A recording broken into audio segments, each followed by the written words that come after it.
अखिल जगस्वामी साम सदा शिव मल्हारी मणिमल्ल संहारक ऐश्वर्य प्रदाता शक्तिदाता जेजुरी गणाधीशित आदिरुद्र श्री मातंड भैरवा।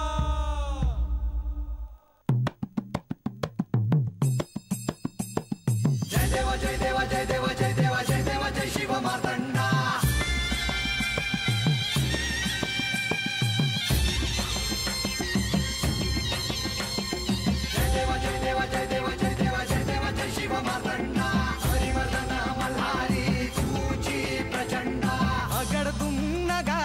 सोन्याची जेजुरी देव गेले जेजुरा निळा घोडा अगडून नगारा सोन्याची जेजुरी देव गेले जेजुरा निळा घोडा पावमे तोडा कमरी कर पटा बिगिर मस्तकी तुरा खोबऱ्याचा कुटका भंडाऱ्याचा भडका बोल अहंकारा सदानंदाचा येळको सदानंदाचा येळको। जय देवा जय देवा जय देवा जय देवा जय देवा जय शिव मातंडा। जय देवा जय देवा जय देवा जय देवा जय देवा जय शिव मातंडा। हरिवर्धन मल्हारी तुझी प्रचंडा। जय देवा जय देवा जय देवा जय देवा जय देवा जय शिव मातंडा। हरिवर्धन मल्हारी तुझी प्रचंडा।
आज अनेक वर्षांनी मला पुन्हा जेजुरीच्या सिंहासनावर विराजमान व्हायचे आहे। आज पुन्हा मला माझ्या प्रजेच्या प्रती असलेले माझे दायित्व निभवायचे आहे।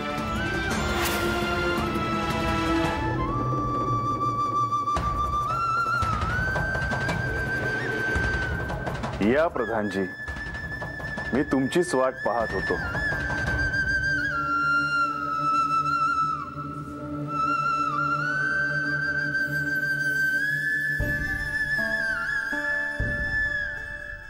देवा, पहिल्यांदा जेव्हा जेजुरीत मी तुमच्या समवेत राजवाड्यात आलो होतो तो दिवस आज मला आठवतो आहे। होय प्रधानजी, मला देखील आज सारे काही पुन्हा नव्याने अनुभवत आहे असे वाटत आहे। प्रधानजी, कित्येक वर्ष ह्या साऱ्यापासून मी दूर होतो।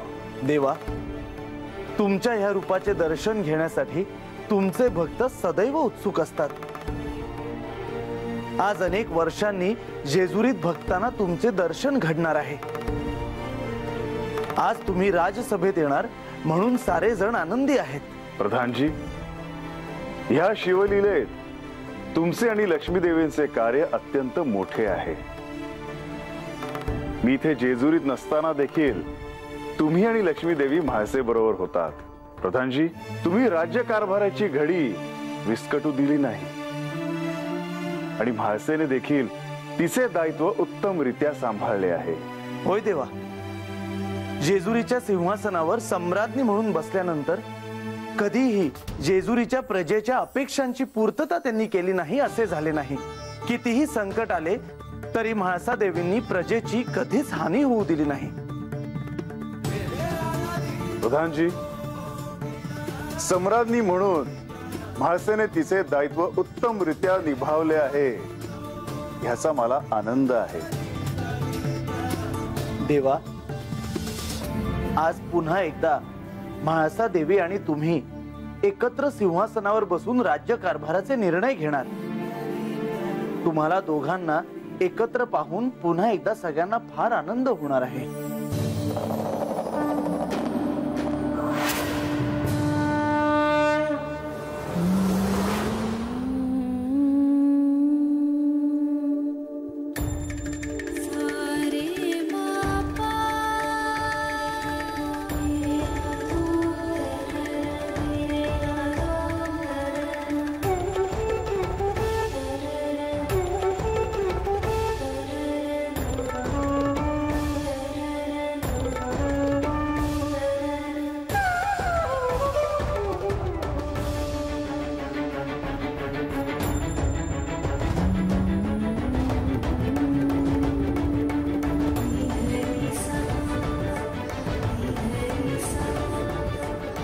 काल देवांची आणि म्हाळसाची गडावर भेट झाली, पण त्यांच्यात काय बोलणं झालंय हे अजूनही मला म्हाळसाने सांगितलं नाही. मला कसं कळेल त्यांच्यात काय बोलणं झालं ते?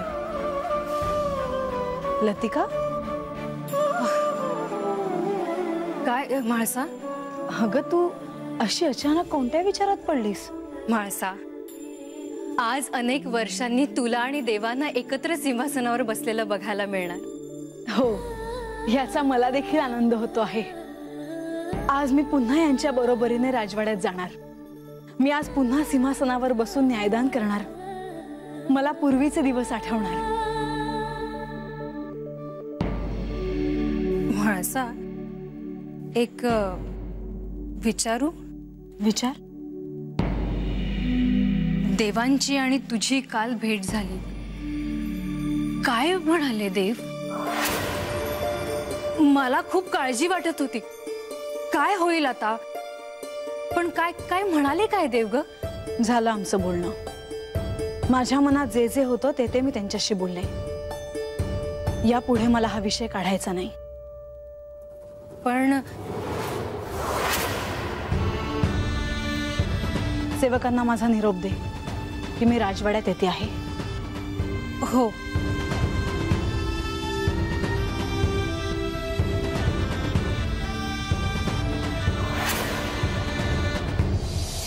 देवा, देवा, राजसभेत सारे जण आपली प्रतीक्षा करत असतील. आपण राजसभेच्या दिशेने प्रस्थान करायचे का देवा? होय प्रधानजी, पण त्याआधी मला एक महत्वाची गोष्ट जाणून घ्यायची आहे. ती कोणती देवा? प्रधानजी, बानूला मी सांगितले होते की राज्यसभेत यायला मी तिला मेणा पाठवीन म्हणून. प्रधानजी, त्याचे काय झाले? होय देवा, त्याबद्दल मी विचारणा करतो. परंतु देवा, म्हाळसा देवींनी बाणाईला गडावर येण्यासाठी बंदी घातली आहे. तिच्यासाठी गडाचे दरवाजे कधीच उघडले जाणार नाहीत असे म्हाळसा देवींनी सांगितले आहे. असे असताना बाणाईला राज्यसभेत कसं येता येणार? प्रधानजी, जेजुरी गडावरील राज्यसभेत यायला कोणालाही बंदी नाही. इथे कोणीही आपली व्यथा मांडण्यासाठी येऊ शकतं.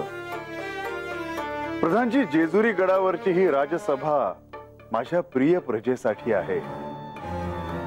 कोणीही कितीही बंधनं घातली तरी इथे येण्यासाठी कोणालाही बंधनं नाहीत.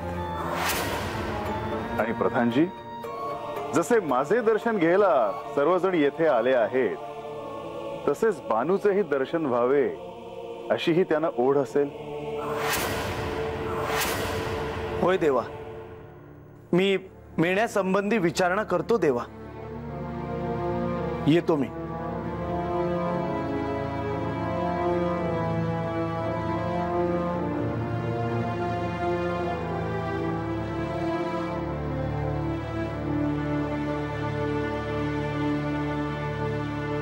देवा, म्हाळसा देवीने तुमच्यासाठी निरोप दिलेला आहे. त्यांनी सांगितलं आहे की त्या राजसभेत जायला निघालेल्या आहेत. मी देखील राजसभेत यायला निघालो आहे, हा निरोप द्या.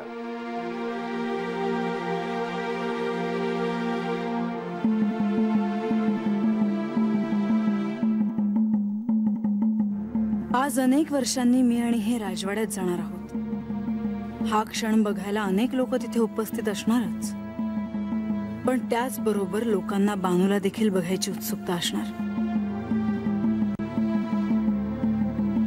आणि म्हणूनच यांनी बानूला गडावर येण्यासाठी मेणा पाठवण्याची आज्ञा दिली. यांनी बानूला गडावर येण्यासाठी मेणा पाठवण्याची आज्ञा जरी दिली असली तरी मला ते मान्य नाही, आणि म्हणूनच मी मेणा पाठवण्यास नकार दिला आहे. जर त्याबद्दल यांनी मला काही विचारलेच तर मी त्यांना तसं स्पष्टच सांगेन. बानू, आज तू गडावर जाणार. समधी लोक तुझ्याकडे देवाची बायको म्हणून बघणार.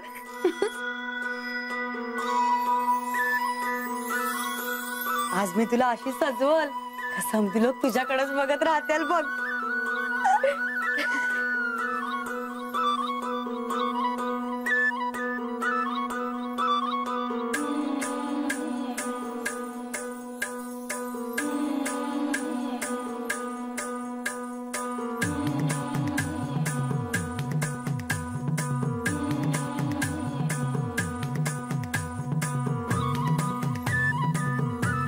देवाच्या राज्याभिषेकाला जेव्हा तू गडावर आली होतीस तेव्हा काय ध्यान दिसत होतीस ग?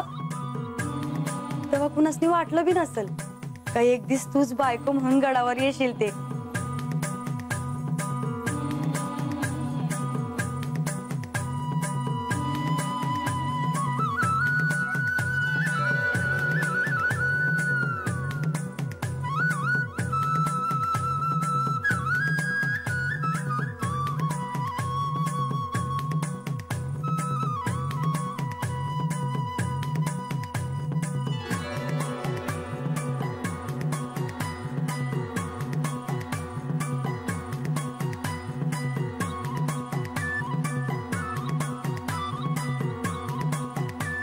देव काय म्हणत होतं ग?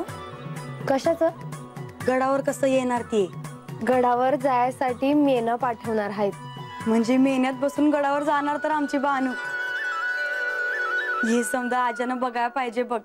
वय पर बाला तर ठावच आहे का त्याची लेक आता केवढी सुखात आहे ते.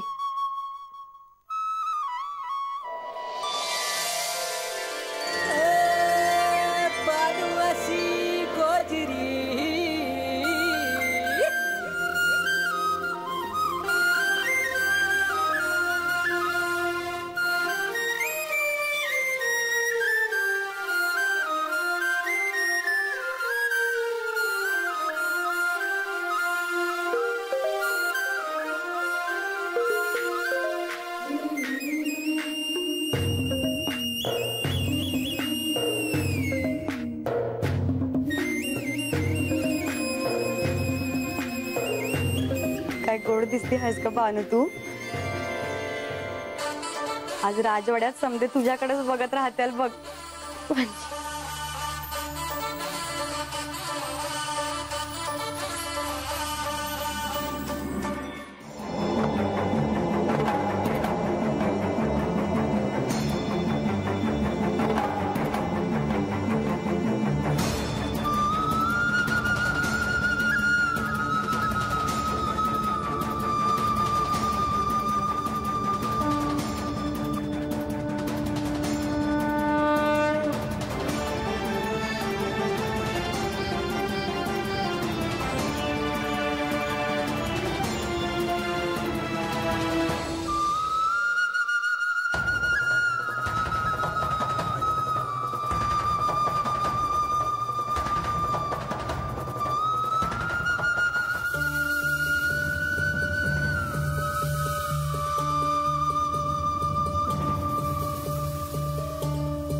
आज बऱ्याच वर्षानंतर जेजुरीच्या राजसभेत न्यायदानासाठी सिंहासनावर बसायला आपण दोघेही सज्ज आहोत.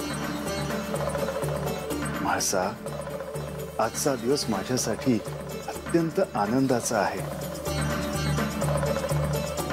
तुम्ही जेजुरीत नव्हता तरीही मी जेजुरीची सम्राज्ञी म्हणून माझे दायित्व पूर्णपणे निभावले. तुम्ही जेजुरीत नसताना मी त्या सिंहासनावर बसून तुम्ही सांगितल्याप्रमाणे व्यक्तिगत भावना दूर ठेवून न्यायदान केले. आज त्या सिंहासनावर तुम्ही विराजमान होणार आहात. आज तुमच्या दर्शनासाठी खूप दूरवरून अनेक लोक राजवाड्यात आले आहेत. म्हाळसा, केवळ माझे नाही तर आपल्या दोघांचेही दर्शन घ्यायला प्रजा आली आहे. तुम्ही कितीही म्हणालात तरीही आज राजवाड्यात तुमच्याच दर्शनासाठी लोक आले आहेत आणि तेच सत्य आहे. म्हाळसा, तू अजूनही माझ्यावर रागवली आहेस? प्रजा आपली वाट बघते आहे. आपण राजवाड्यात जायला हवं.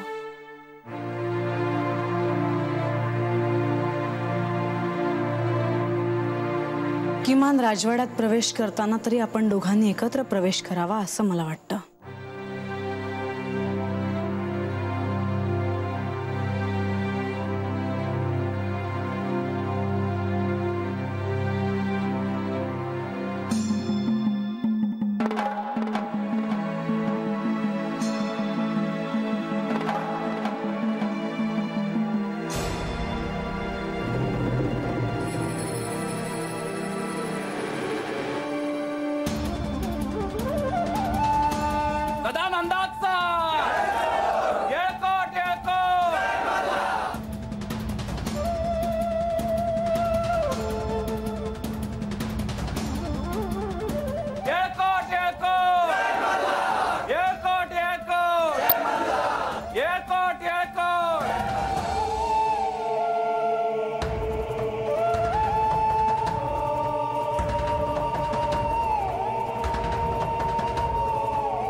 या मंगल प्रसंगी जेजुरीतल्या सगळ्यांचं स्वागत आहे.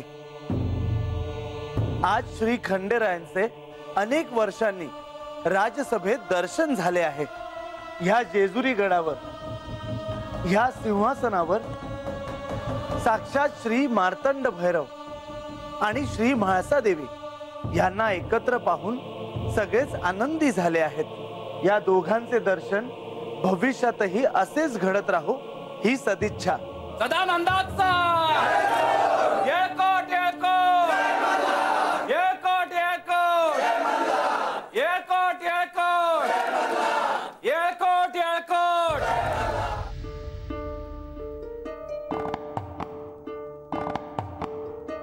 या मंगल प्रसंगी श्री खंडेरायांनी तुमच्याशी बोलावे असं मी त्यांना सुचवेन.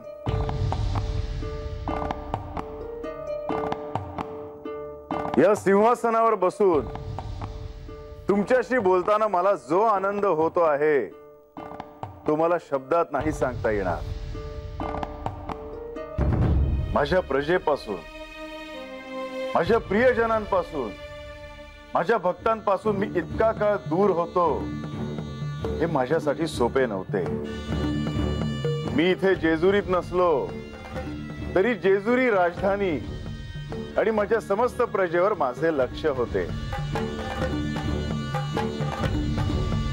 या काळात साम्राज्याची सर्व सूत्रे म्हाळसेकडे होती आणि तिने ती समर्थपणे सांभाळून ती एक उत्कृष्ट संघटक आहे, ती एक उत्कृष्ट प्रशासक आहे हे दाखवून दिले आहे. व्यक्तिगत सुखदुःख आड येऊ न देता तिने या सिंहासनाचे दायित्व सामर्थ्यपणे सांभाळले आहे. यावेळी तुम्ही या सिंहासनाचा आदर राखत तिला सहाय्य केले यासाठीही मी तुमचे अभिनंदन करतो आहे.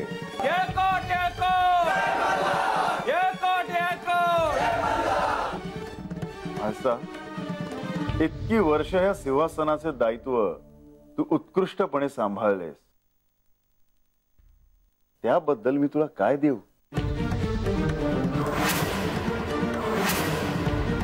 देवा, तुम्ही अशा गोष्टी का करता ज्यात तुम्हीच स्वतः अडकता? आता म्हाळसा देवी जे सांगतील ते तुम्हाला ऐकावं लागेल. तुम्ही माझी इच्छा पूर्ण कराल? तू माग, तुला काय हवं ते. तुम्ही 12 वर्ष मला आणि या जेजुरी गडाला सोडून राहिलात. आता तुम्ही पहिले 12 मास मला आणि या जेजुरी गडाला सोडून कुठेही जाऊ नये.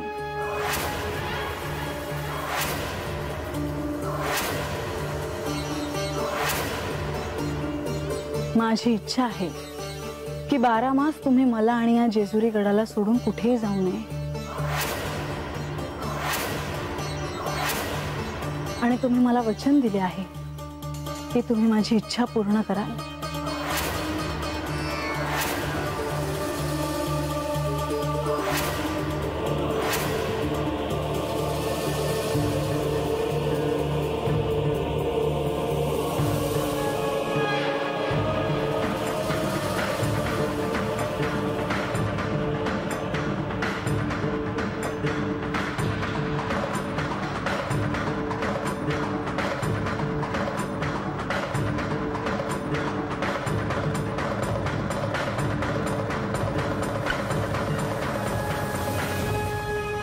अल्लाह